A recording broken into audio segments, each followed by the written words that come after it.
Arvind Kejriwal Dubai गए थे वहाँ के लोगों से समर्थन के लिए।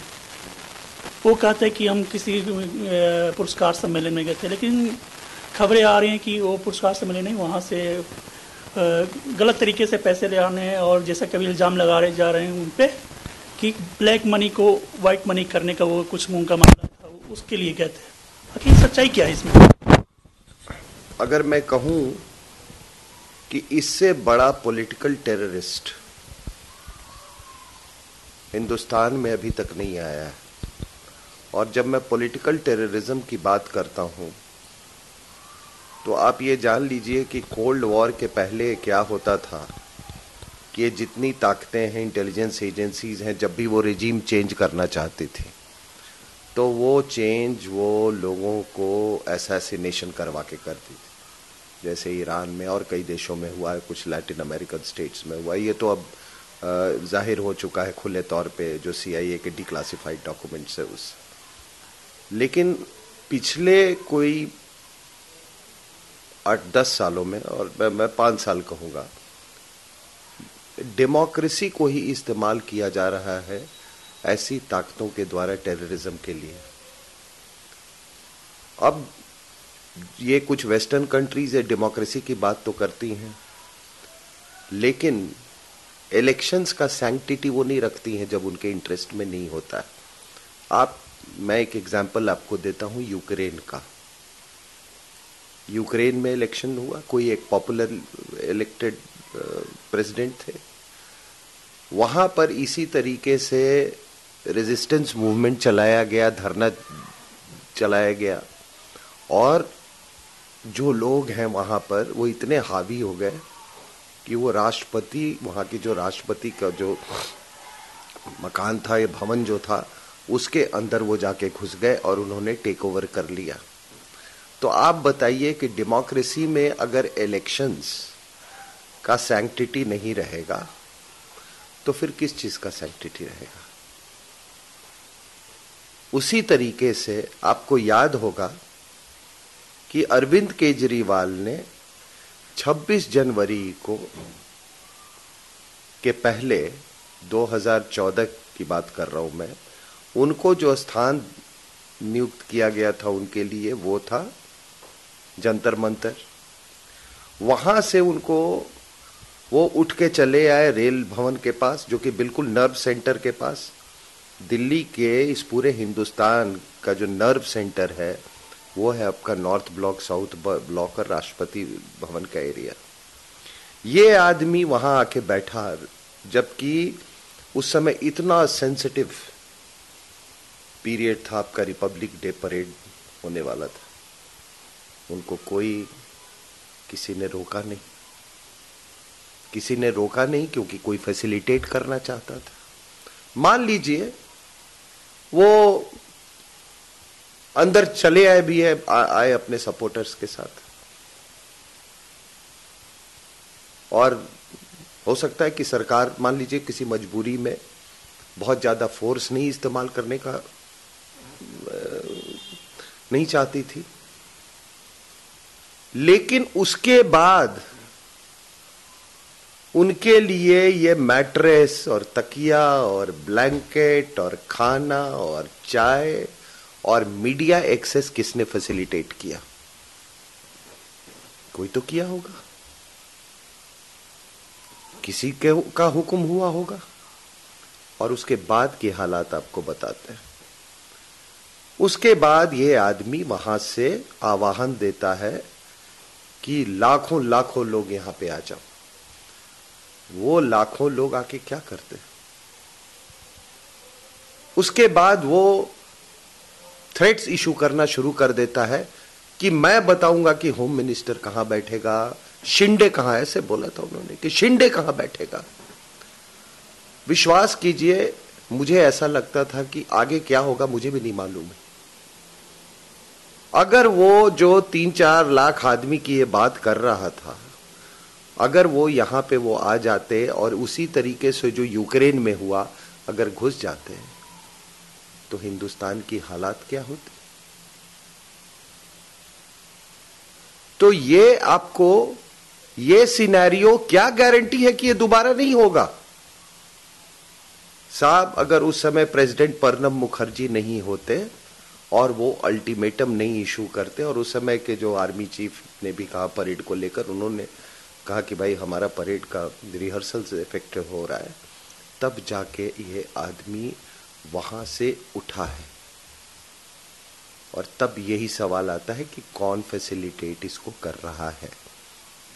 तो कोई ऐसा व्यक्ति तो नहीं है जो कि वो चाहता है कि पुरानी कांग्रेस मर जाए और ये नया कांग्रेस ये खड़ा करे। कुछ इसमें बाहरी ताकतें तो नहीं। अब आपने सवाल पूछा ये दुबई जाने का, आप बताओ साहब, ये कितना ये पुराना, ये धरती, ये देश, आपने कभी आप सोच सकते हैं कि कोई यूरोप से, कोई कंट्री से कोई नेता यहां पर आए इलेक्शंस के पहले फंड रेजिंग के लिए? कोई मिडिल ईस्ट से आए वहां के इलेक्शंस के पहले? ये आदमी जर्मनी, यूएसए, दुबई इलेक्शंस के पहले जाता है। और ये सारे के सारे लोग, यहां की तमाम मीडिया इस चीज को क्वेश्चन नहीं करती है कि आप ये किस लिए गया था वहां पे। ये बताइए, मैं एक आपसे बात करता हूं, अगर आप पूरा कंट्री ले लें तो पूरे कंट्री में अगर आप पॉपुलेशन का अगर वोट परसेंटेज देखें, चाहे वो कांग्रेस हो, चाहे बीजेपी हो, या उनका वोट परसेंटेज इससे 100 गुना ज्यादा है।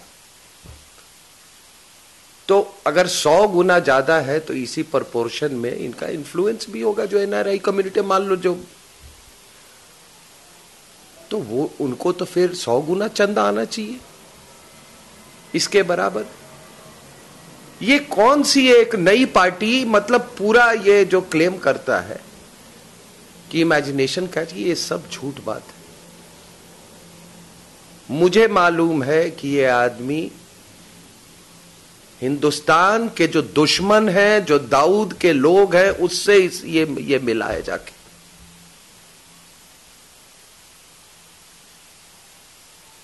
ये जो हवाला का इसका जो पूरा वो आ रहा है, आप देखिएगा, अगर सरकार इन्वेस्टिगेट करेगी अगर ठीक से, तो इसमें आईएसआई और दाऊद का पूरा लिंक्स आएगा, क्योंकि उस एरिया के वो वही किंग पिन है। आप बताइए, पहली बात मैंने आपको कही कि आप सोच सकते हो ये अपने आप में कितनी शर्मनाक बात है। क्या हम इतने सबवर्टेड डेमोक्रेसी है कि यहां का पॉलिटिशियन वहां जाता है फंड कलेक्ट करने, और वो भी अवार्ड लेने के बहाने। और किस चीज का अवार्ड? इसको अवार्ड देके उनको क्या ये मिलेगा? जो आदमी इंडिया में खुद इतना कंट्रोवर्शियल है, जो आदमी बाटला हाउस एनकाउंटर को फॉल्स कहता है, जो कहता है कश्मीर दे दो, जो जिसका नक्सलाइट से लिंक है, वो आदमी जो कि यहां पर एक सिक्योरिटी रिस्क है, आप उसको अवार्ड देने के लिए बुलाते हो? आप ये क्या है? तो मेरा क्या कहना है कि आप देखिए कि किस तरीके से पूरे डेमोक्रेसी को सबवर्ट किया जाता है। आप बताओ साहब, अगर यह व्यवस्था रही तो कल अगर केजरीवाल मुख्यमंत्री बनता है तो मैं भी धरने पे जाके बैठ जाऊं कि ये कानून लाओ, नहीं तो गद्दी छोड़ो।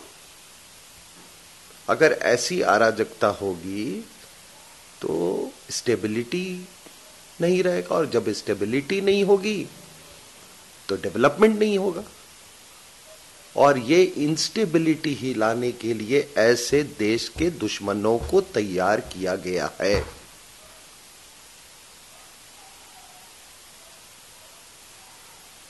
आप बताइए,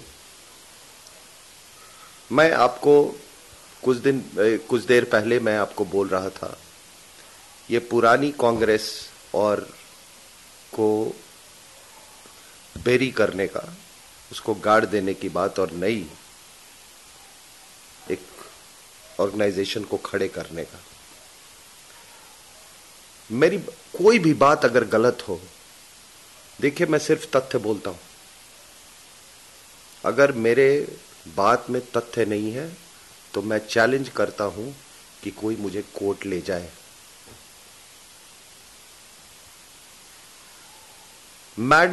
क्या मैडम सोनिया गांधी ने केजरीवाल के लिए ये लिखा था कि इनका पोस्टिंग दिल्ली से नहीं होना चाहिए बाहर? क्या सरकार को लिखा था? क्या अरुणा रॉय जो नेशनल एडवाइजरी काउंसिल की मेंबर जो थी, क्या उनके साथ इन्होंने काम नहीं किया है? क्या उनसे दुश्मनी हो गई है उसके बाद से? क्या नेशनल एडवाइजरी काउंसिल में सारे अल्ट्रा लेफ्टिस्ट नहीं बैठे हुए थे? और क्या उन अल्ट्रा लेफ्टिस्ट से इनका लिंक नहीं था केजरीवाल का? तो ये सारी की सारी, अभी मैं आपको एक चीज बता देता हूं, ये अल्ट्रा लेफ्टिस्ट का, ये अल्ट्रा लेफ्टिस्ट जो हैं आजकल चाइना से इनका जो भी आइडियोलॉजी मिला होगा इनको, लेकिन वो एक्सट्रीम लेफ्ट विंग आइडियोलॉजी, वो तो नाम माओ का है, जो एक्सट्रीमिस्ट आइडियोलॉजी है, आजकल उसके सबसे बड़े चैंपियन यूरोप में बैठे हुए हैं, फ्रांस में, जर्मनी में, इटली में। और आपको याद होगा कि इटली के 2 लोग हमारे यहाँ टूरिस्ट में बन के आए और उन इलाकों में गए जो कि नक्सल इन्फेस्टेड एरिया था, और अपने आप को एबडक्ट करवाया उन्होंने। आप बताओ साहब, उनको सबसे ज्यादा चिंता हमारे देश के लिए है। उसके बाद 10 करीब टूरिस्ट फ्रांस के यहां आए, नवादा के आसपास बिहार में नक्सलियों को मिलने का कोशिश किया, उनको डिपोर्ट किया गया वहां से। और सबसे बड़ी बात है कि जब विनायक सेन का ट्रायल हो रहा था तो यूरोपियन कमीशन के लोग यहां आए और रायपुर गए और उन्होंने पूरी कोर्ट प्रोसीडिंग्स के दौरान वहां खड़े थे। अब बताओ साहब, ये इसको फिर किसने फैसिलिटेट किया? क्या आपको किसी वेस्टर्न कंट्री में इस तरीके से आपके डेलीगेशन को परमिशन मिलेगा? चलो आपने परमिशन दे भी दिया, उसके बाद जैसे ही विनायक सेन को बेल मिला, उसके कुछ घंटों के भीतर या कुछ दिनों के भीतर उनको प्लानिंग कमीशन के हेल्थ कमेटी का मेंबर बनाया गया। वो कहां से फैसिलिटेट हुआ? Same advisory council. और आपको मालूम है वो नेशनल एडवाइजरी, पता नहीं क्या एडवाइजरी वो करती थी, उन्हीं के कहने पे किया होगा।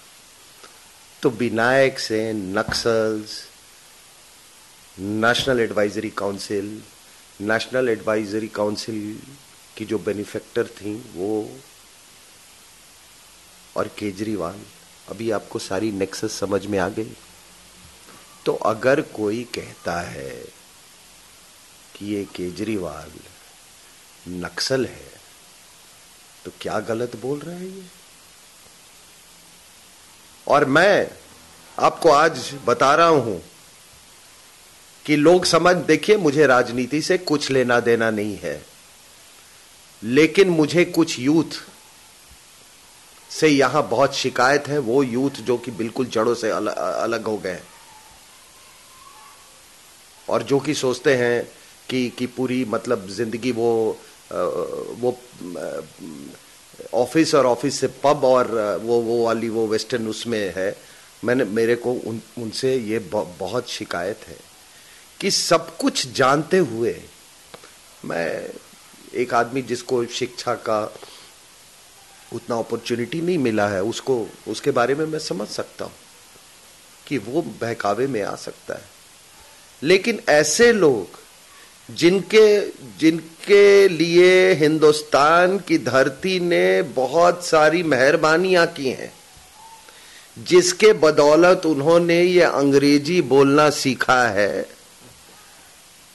और जो कि फ्रीडम देता है कि आप पब में जाइए और आप जो कुछ भी करना है आप कीजिए, फ्रीडम है, अच्छी बात है। ये फ्रीडम और ये आइडेंटिटी का कुछ तो देश को वापस करोगे।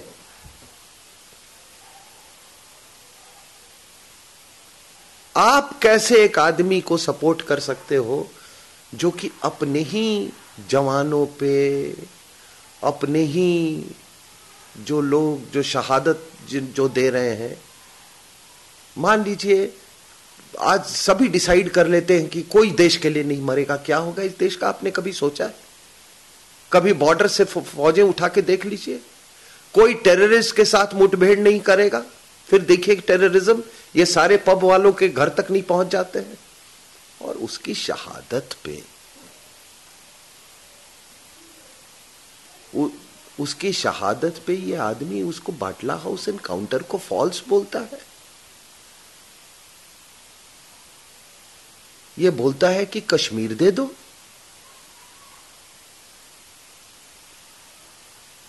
तो क्या कहां कमी, हमारे चरित्र में क्या कमी हो गई है? और मैं आपको बताता हूं, मैं मीडिया में, मैं एज अ सिक्योरिटी एक्सपर्ट कई चैनलों पे जाता हूं और कई पिछले कोई 8-10 साल से यह सिलसिला रहा है। ये जितने लोग जिनकी ये एंटी नेशनल दुकानें चलती थीं मीडिया में और बाहर, और उसमें और जो आपके एकेडमिया है, उस एकेडमिया में एक यूनिवर्सिटी भी है, आपको मालूम है, वो जितने देशद्रोही लोग, जितने ऐसे एलिमेंट्स थे, वो उनको डर लग रहा है कि उनकी शायद दुकानें बंद न हो जाएं। वो सारी की सारी ताकतें आप देखोगे एक साथ मिल गई हैं और ये आदमी इतना गिरा हुआ है। साहब,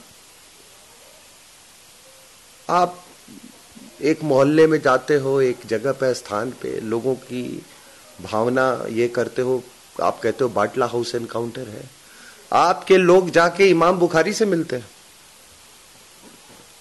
और जब भी फतवा इशू हो जाता है तो उसके बाद तो बड़ा कन्वीनियंट है कि आप बोलो कि हमको फतवे की जरूरत नहीं है। यार इतना तो बेवकूफ मत बनाओ। उसने फतवा दिया और उसका इफेक्ट क्या होगा और आपके कहने का कितना इफेक्ट होगा, हम लोग ये समझते हैं। अभी चर्च पे जो हमला हुआ और अरविंद केजरीवाल अपने चुनाव के अंतिम दिन इसमें उनके साथ में कई लोग इसके विरोध में क्रिश्चियन लोगों ने आवाज उठाया, इसका क्या इनसे कुछ लिंक है? देखिए, ये सब कॉमन सेंस की बात है और मैं बड़ा क्लोजली फॉलो कर रहा हूँ ये जितने चर्च पे सो कॉल्ड हमले हुए।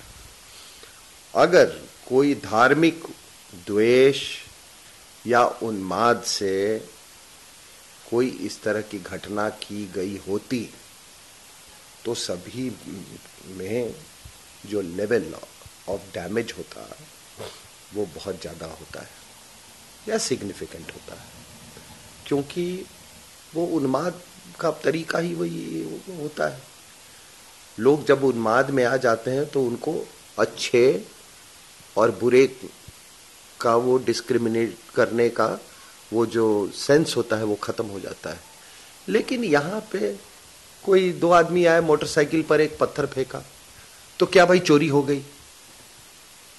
इसका मतलब ये बड़ा केयरफुली ऑर्केस्ट्रेट किया जा रहा था ताकि इलेक्शंस में इसका किसी को फायदा पहुंचे और ताकि वेस्टर्न कंट्रीज से जो डोनेशन है वो बढ़ जाए। और मैं बता रहा हूं, मेरी खबर ये है कि उसके बाद से डोनेशन, मतलब जैसे वो पंडोरा बॉक्स खुल गया है जब से ये घटना हुई है। अब ये घटना होती है तो यहां के अमेरिकन एम्बेसडर सीधे ओबामा को बात करते हैं। और एक और महिला है एनजीओ की जो आप लोग सबको मालूम है, गुजरात बेस्ड महिला है। हाँ, वो ओबामा की खास वो है, खास एडवाइजर। और एक राष्ट्रपति जो कि वर्ल्ड का लोग जो कहते हैं कि मोस्ट पावरफुल फिगर है, जिसका मतलब जिसके अंदर लाखों डोमेस्टिक इश्यूज हों, जो कि आईएसआईएस से परेशान है, अफगानिस्तान में से परेशान है, यूक्रेन से लेकर परेशान है, उस आदमी को इतना समय मिल गया अध्ययन करने के लिए कि यहां पर चर्च पे क्या हो रहा है। तो ये देखो, मैंने कहा ये सारा पॉलिटिकल टेररिज्म है। ऐसे लोगों को तैयार करके आपके डेमोक्रेटिक सिस्टम में घुसा देंगे। ये हमेशा यही करता रहेगा कि हम तो जी धरना दे रही हैं, मेरा हक है। अरे तुम्हारा हक है, कुछ ड्यूटी भी तो है इस देश के लिए। कि क्या तुम्हारा ड्यूटी है केवल ये बाहर से ये पैसे लेके अपने देश को तबाह करने के लिए? ये तो मफलर के पीछे ये आदमी रावण है, रावण। ये देश की जनता इस चीज को क्यों नहीं समझ रही है?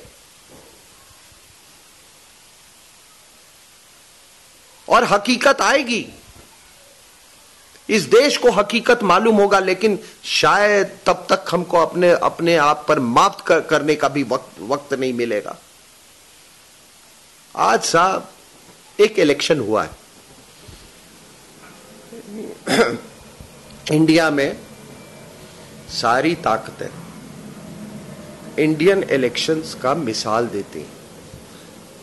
जिस स्केल पे लॉजिस्टिक्स इन्वॉल्व है यहां पे, और 100 करोड़ 120 करोड़ वाले पॉपुलेशन में और इतने बड़े देश में एक सक्सेसफुल इलेक्शन कंडक्ट करवाना, डेजर्ट्स में, माउंटेन्स में, आइलैंड्स में,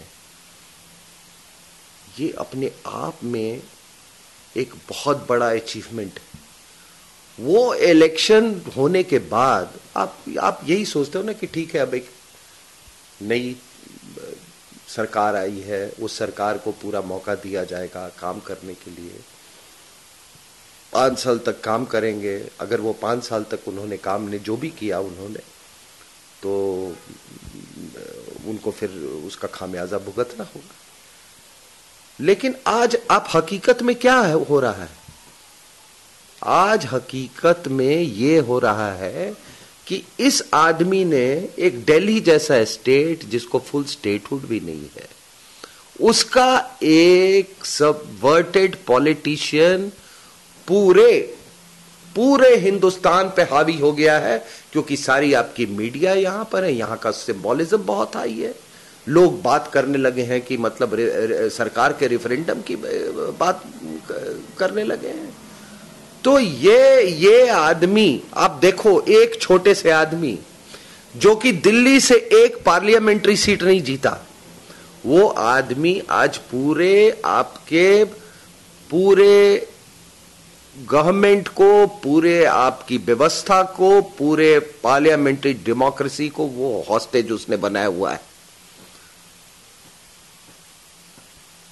अब बताओ इसका ये कितनी बड़ी साजिश थी कि एक आदमी जो कि जिसको 100 सीट भी मान लो मिलने की, उस समय आपको याद होगा 2014 का लोकसभा पोल्स का, सारे चैनल्स आपके चला रहे थे कि अगला प्रधानमंत्री कौन बनेगा, राहुल गांधी, मोदी या अरविंद केजरीवाल। इसका नाम कहां से आ गया? आपको मालूम है, जो ये बनारस में लड़ रहा था तो 23 एनजीओ, फॉरेन फंडेड एनजीओ वहां पे थी बनारस में, और फिर भी यहां के लोगों को समझ में नहीं आ रहा है। तो आप बताइए साहब एक चीज, कि क्या कोई टेररिस्ट, कोई देशद्रोही, कोई राजनीति में चला जाए और वो पढ़े लिखे का गार्ब में वो इस तरह की हरकतें करे, सेडिशियस, जो देश के खिलाफ हो, तो क्या उसको माफ कर देना चाहिए? क्या इस डर से कि इसका पॉलिटिकल इफेक्ट पड़ेगा? आज आप बताइए, मैं आपसे एक सिंपल सा सवाल पूछता हूं कि अगर मैं RSN सिंह 4 चेक एक्सेप्ट करता हूं जिसके डोनर का पता ना हो, क्या मुझे इनकम टैक्स डिपार्टमेंट मुझे छोड़ेगी? क्या मेरे खिलाफ इन्वेस्टिगेशन होगा कि नहीं होगा? तो मैं तो आम आदमी हूं। उस आदमी को, जो अपने को आम आदमी बना बोलता है, वो पॉलिटिशियन बन गया, तो उसको वो कुछ भी कर सकता है, वो कुछ भी कर सकता है।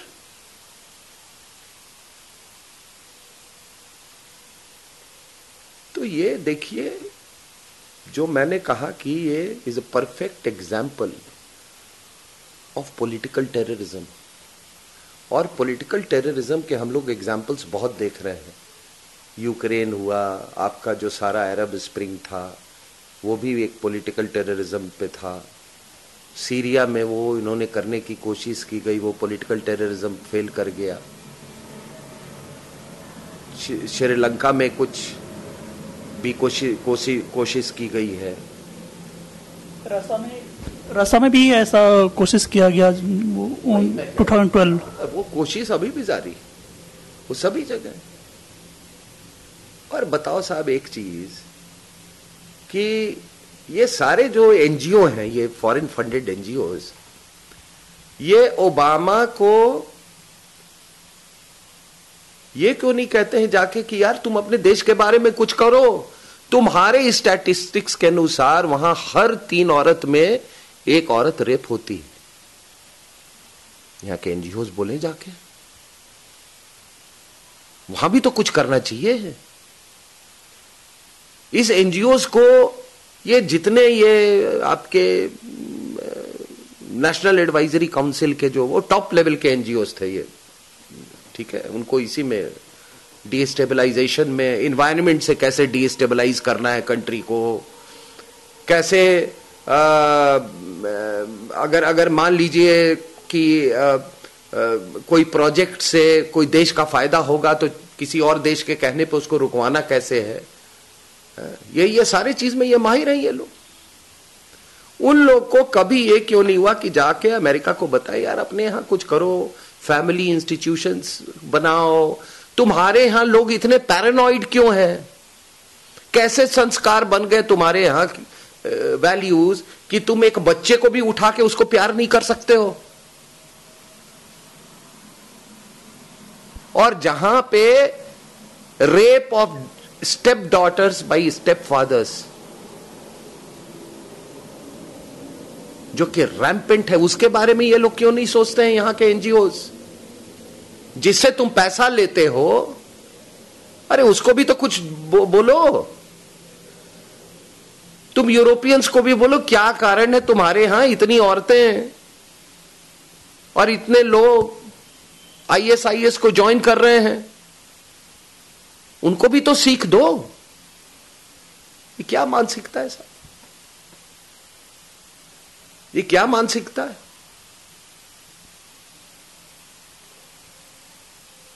और ये जो मैंने बोला कि ये जो पूरे मैं अगर आप देख रहे होगे, ये पूरे आपका जो ये जो एंटी नेशनल एलिमेंट्स है सारे, और वो एलिमेंट्स जिनको लग रहा है कि दुकानें बंद हो सकती हैं, वो दे हैव स्मेल्ट ब्लड, उन्होंने खून अभी सूंघ लिया, उनको लग रहा है कि ये चुनाव जीत जाएगा।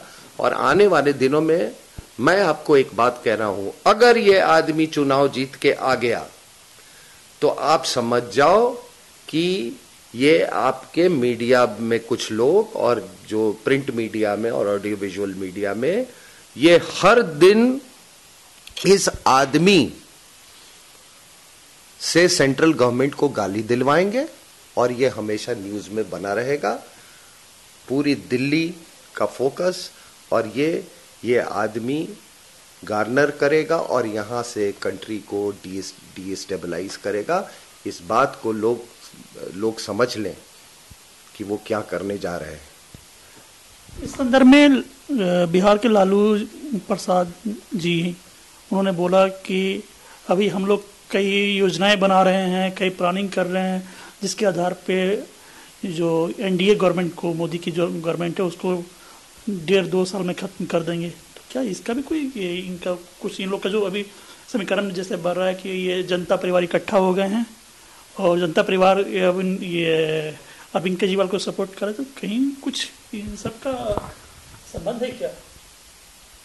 मैंने आपको एक बता दिया कि विनायक सेन जैसे लोगों को कहां से प्रोटेक्शन मिलता था, ठीक है। अनफॉर्चुनेटली जब एक कोई एक्स्ट्रा कॉन्स्टिट्यूशनल अरेंजमेंट होता है, एक्स्ट्रा कॉन्स्टिट्यूशनल अरेंजमेंट जैसे कि एक सुपर प्राइम मिनिस्टर हो और एक वर्किंग प्राइम मिनिस्टर, तो ये ऑब्वियस है कि दोनों दो पावर से प्रॉप अप हो रहे हैं, ठीक है। वो ये नहीं है कि कोई शौक से कोई ऐसा अरेंजमेंट पे जाते हैं, वो मजबूरी में है, तो मजबूरी का एक्सटर्नल पावर्स फायदा उठाते हैं। तो उसमें आप देखो तो एक सेंटर था जो कि बोलता था कि नक्सलिज्म देश का सबसे बड़ा खतरा है, और उनके ऊपर वाला जो सेगमेंट जो था वो बढ़ावा दे रहा था नक्सलिज्म को। तो ये दोनों दो इंटरनेशनल इन्फ्लुएंसेस के उसमें काम थे।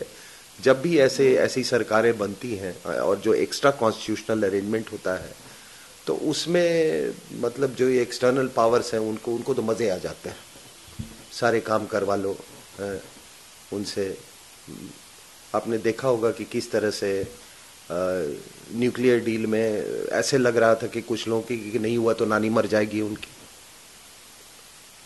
और कुछ लोग उसके जो खिलाफ थे उनको एक देश के एम्बेसडर ने जाके उनको बोला कि ऐसा मत कीजिए, आपको हमने ऑयल फॉर फूड स्कैम में बचा दिया था, लेकिन बहुत दिन तक हम चुप नहीं रह पाएंगे। हो गया।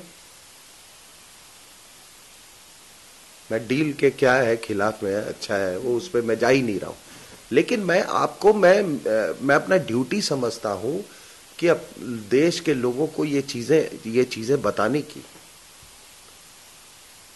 अभी एक स्टेबल सरकार बनी है, ऐसे मतलब उसको तुम आप कह रहे थे सबोटाज, हाँ वो तो होगा। कितनी ताकतें हैं, वो दुबई जहां केजरीवाल वहां पे ताकतें हैं, दुबई में पूरा हवाला, पूरा आईएसआई ऑपरेशन हवाला दाऊद वहां से ऑपरेट करता है। जर्मनी, आपको मैंने बोला 2012 में ये जो अल्ट्रा लेफ्टिस्ट का जो इंटरनेशनल कॉन्फ्रेंस वो हैम्बर्ग में हुआ था जर्मनी में, और उसमें इंडिया के माओइज्म को रोल मॉडल बताया गया था। तो ये केजरीवाल साहब, आप समझ गए जर्मनी क्यों जाते हैं। अमेरिका में मैं एक बार पढ़ रहा था, ये कोई लेक्चर टूर पे गया था साहब। मैं इस आदमी को बहुत क्लोजली ऑब्जर्व करता हूं। ये सुपर कॉनमैन हो सकता है लेकिन ये इंटेलेक्चुअल नहीं। ये क्या लेक्चर देगा जाके अमेरिका में, आप बताओ। आपने इस आदमी से कभी कोई इंटेलेक्ट या ब्रिलियंस की बात देखी है इसमें? और आप बताइए कि सबसे ज्यादा फुर्सत लोग अमेरिका में ही है, इंडिया में नहीं है इसके लेक्चर सुनने के लिए। तो ये इस तरीके से मत सबवर्ट होने दीजिए आप लोग डेमोक्रेसी से। मैं कोई राजनीति की बात नहीं कर रहा हूं, लेकिन जब राजनीति टेरर का काम करने लगे तो मेरे जैसे लोग अगर चुप बैठ जाएं तो हम देश के साथ हम बहुत बड़ा गद्दारी कर रहे हैं, जिसको मैं पॉलिटिकल टेररिज्म बोलता हूं। और स्पेशली मुझे देखिए, अब आप कहेंगे एक पॉलिटिशियन, आप 2-3 नाम लिया आपने, 26 से 11 हुआ, आप बताइए सर। मैं 2-3 सवाल आपसे पूछता हूं। 26 से 11 हुआ, अगर अजमल कसाब नहीं पकड़ा जाता तो इसको हिंदू टेरर बनाया जाता कि नहीं बनाया जाता? पूरी तैयारी थी इसकी, पूरी तैयारी थी। क्या 26 से 11 के बाद कोई मुख्यमंत्री, क्या 26 से 11 के बाद कोई मुख्यमंत्री जिनका बॉर्डर नहीं है पाकिस्तान से, वो पाकिस्तान गए थे कि नहीं गए थे? इमेज और वीडियो दोनों उपलब्ध है। ठीक है। क्या एक पॉलिटिशियन अपने चुनाव में ओसामा बिन लादेन का लुक लाइक लेके घूम रहा था कि नहीं? ये सच है। ये 2013 के चुनाव में नहीं, उसके पहले, आप उसके पहले देख लीजिए, उसको लेके घूमते थे। आप तभी जब लेके घूमेंगे ना जब आपको ये मिलेगा कि ये इसका मुझे फेवरेबल रिस्पांस होगा, मुझे इलेक्टोरल फायदा होगा। तो साहब, मैं ये नहीं कहता हूं आपके यहां जो भी इंडिजिनस इज्म हो, इंडिजिनस इज्म की मैं बात कर रहा हूं। ये सारे इज्म, ये कम्युनिज्म, सोशलिज्म, ये सारे फॉरेन के ये हैं, इज्म्स हैं। जो यहां मिट्टी से निकली हुई जो इज्म है, अगर वो इज्म पे हम ध्यान देते, और मेरे लिए एक ही वो इज्म है, वो है नेशनलिज्म।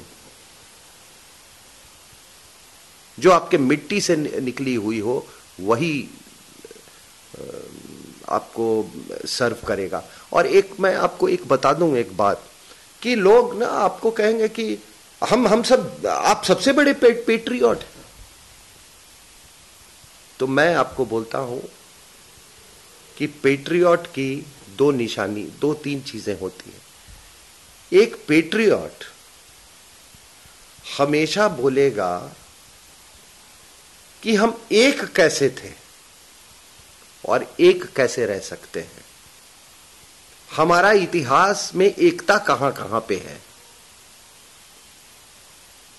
जो देश का दुश्मन है वो हमेशा बोलेगा कि आप अलग, हम लोग अलग अलग कैसे हैं। एक पेट्रियट बोलेगा कि आप देखो साहब, मणिपुर से लेके केरला तक लोग साड़ी पहनते हैं, एकता है। जम्मू से शुरू करो और केरला तक पहुंचो तो दाल है, वो दाल सांभर बन जाता है, एकता है। सारी भाषाएं जो हैं, अगर आप ध्यान से सुनो तो स्टेट्स की, वो समझने में दिक्कत नहीं होती। लेकिन एक एंटी नेशनल बोलेगा, अरे इंडिया तो बहुत डाइवर्स कंट्री है। एक पेट्रियट हमेशा बोलेगा कि आप अगर आत्मनिर्भर होना चाहते हो तो आप इंडिजिनस कैपेबिलिटी पे फोकस करो। एक एंटी नेशनल है, वो हमेशा बाहर से खरीदने की बात करेगा।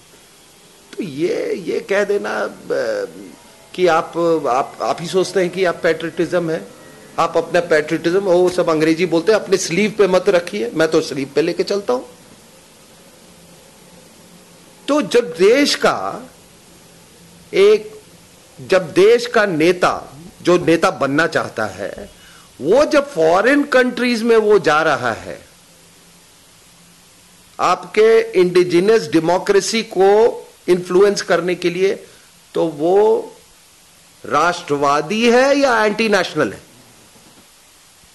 ये जवाब हमारे हिंदुस्तान के लोगों को देना होगा।